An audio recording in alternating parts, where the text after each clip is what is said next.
Welcome to the Workplace Wellbeing Essential Series. I'm Mari Ryan. I'm the CEO and founder of Advancing Wellness. It's my pleasure to welcome you today to this interview, this expert interview, where we explore topics that impact employee well-being. My guest today is George Pfeiffer. George is the founder and president of the Workcare Group in Charlottesville, Virginia. And he draws from more than 4 decades of experience in worksite health promotion and provides consulting, training, and program design services for corporations, government agencies, and not-for-profit organizations. George has developed and managed numerous award-winning health management programs, including one he developed at the Xerox Corporation. George gives back to our industry in various ways, including as the immediate past president of the International Association for Worksite Health Promotion, and as a former board member of the National Wellness Institute. George is a former competitive distance runner and lives with his wife outside of Charlottesville, Virginia. George, welcome. I'm delighted to have you here today. Thanks, Molly. Pleasure to be here. Great. Well, today we're going to explore the evolution of workplace well-being. And as I introduced you, you have been working in this field for many years, much longer than I have. And I'm curious from your experience in working all of these many years in the field, where did it start and what were the early motivators for businesses to care about employee health and well-being? Well, worksite health or wellness really has been around for hundreds of years in the sense that corporations offered exercise programs, of course, some safety programs, early in the late 1800s, for instance, Ford and Pullman Company, National Cash Register, they offered employee fitness programs or exercise programs. I'm not sure how formalized they were, if they're ad hoc. But, and then of course, occupational health and safety has evolved over the years and also employee assistance programs. I got my foot in the door. My background, I was in grad school studying exercise physiology, and I was able to do an internship at Xerox Corporation back in '73. And based on that, there was an opportunity for me to replace my mentor at that time, Brent Arnold. And so I started managing the executive fitness program in Rochester, New York. And then I eventually got promoted to corporate headquarters in Stamford, Connecticut. And at that time, most of the programs that were being offered, which I would call a more sophisticated approach to employee health, was really executive fitness programs. Mm-hmm. They were made primarily medical models. I reported to the medical director. Mm-hmm. We did stress testing, exercise prescriptions, really to prevent at that time, the so-called executive heart attack. So Mobil, Exxon, American Can, PepsiCo, they were all primarily targeting middle-aged white guys. and that was the fact, and yeah. Very few women, people of color at that time were at that level, to be qualified. Qualified in the sense of, based on title and that. So it wasn't very democratic. But I know at Xerox, their rationale back in 1968, 1969, I believe, and I started again in late 73 and then into 74, was Joseph Wilson, who was the chairman of Xerox, was making a keynote speech at the Waldorf Astoria. He was at the podium and he was halfway through his speech and he dropped dead right there, heart attack. Wow. So that was the rationale at Xerox, to try to avoid that. So again, it was a cardiovascular-based model, and then it evolved over the years to become a more comprehensive model. In fact, that within 5 years, I was there for 10 years, I got pretty bored and I like to think of myself as a creative person. And I was able to, through these executives, to basically crowdfund me, if you will, to create a pilot program to do a mass communication initiative for all 60,000 employees. And we were the first to do that. And we got an awful lot of exposure, and we think we made some innovative things back then that people are basically discovering today. So they're not, there's nothing new under the sun, if you will. I think a critical touch point was the creation of the health risk appraisal that came out of Robinson Hall, that CDC eventually developed the algorithms and the mainframe software. And then you saw a proliferation of private companies take that algorithm and develop their own version of an HRA. And HRA, now we've got into that stage of risk reduction. So now we could identify individuals who are at risk for modifiable risk factors. Based on that, develop interventions.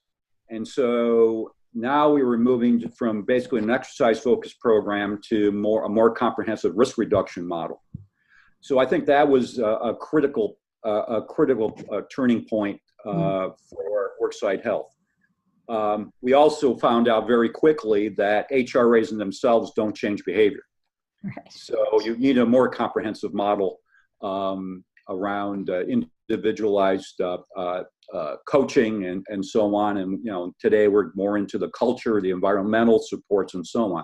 But based on the data and the interest in HRAs, we saw this slowly evolving as more data was being collected and sliced and diced. We started finding that how risk was associated with productivity, but first medical care costs. And I think one of the seminal research papers was by Dave Anderson and Ron Getzel and Whitmer around the so-called HERO study. And so they looked at 10 mindful risk factors. They found that seven of them had statistical impact on cost among employers. And I hit the Wall Street Journal, and all of a sudden that was news. And that sort of gave us some credibility.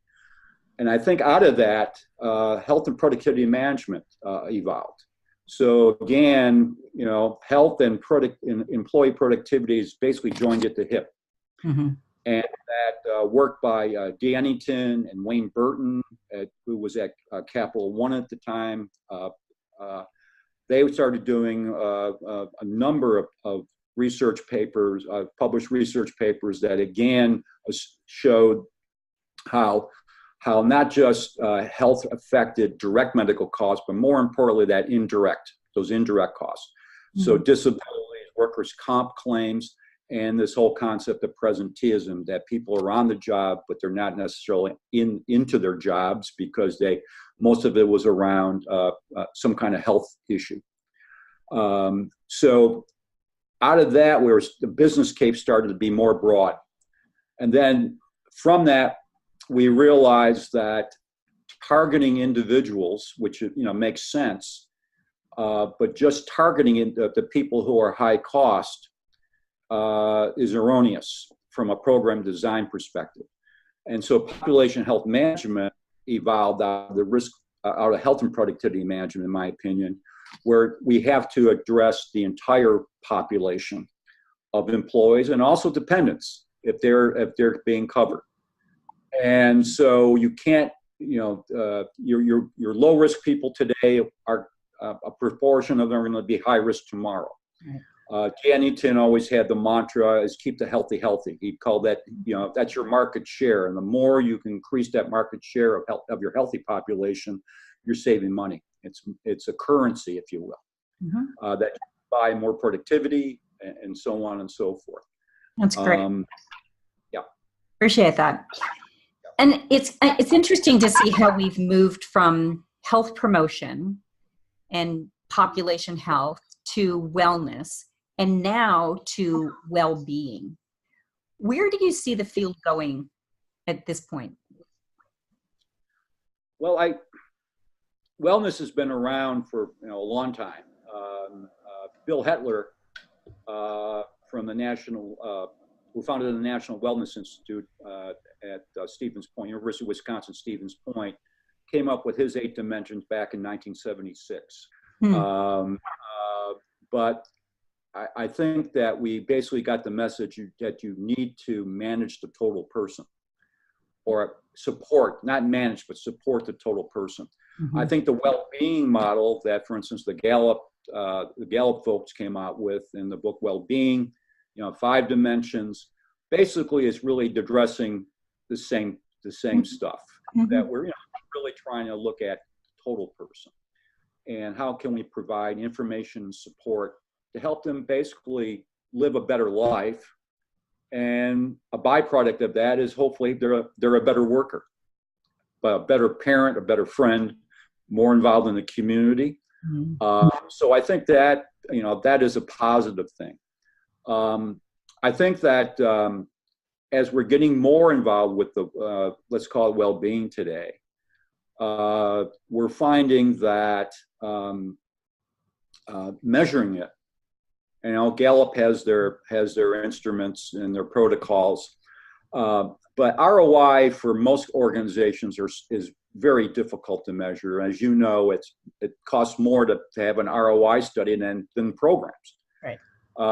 So we're evolving more into more we hear about value on investment, that the organization makes the decisions, what's important to us, and how do we wish to measure it. Dan Eaton, I think, that's barely correlates with this more of a well-being approach. He says we need to move beyond ROI, VOI, and go to VOC, value of caring. So if you're a caring organization, then you really are concerned about, how can we again support our employees in basically being better people, and help them thrive. So I think that's one thing that I think we're moving into. The other area, of course, in your book addresses this and is basically the whole thing around culture and environment. And I have a big issue myself with the term culture of health. If you're working within an occupational setting, I think that's really erroneous. Because people are being hired to use their brains, use their hands to produce stuff,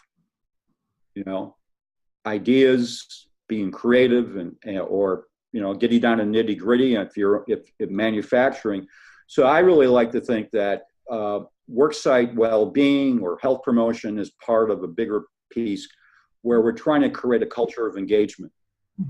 And so engagement is a big buzz term today as well. So how do we create this this environment that you have happy employees, you have an environment that people want to come to in the morning or whenever they're shipped in, and when they leave, they feel they've done something, they've contributed, and then hopefully by doing that, they're more engaged as individuals and teams especially. And you have a meaningful enterprise, which means they're profitable. Or if you're a public entity, is that basically you're serving the common good, whatever your charge is. Well, George, thank you for sharing these insights. It's really interesting to learn from your experience and to be able to share that with our audience.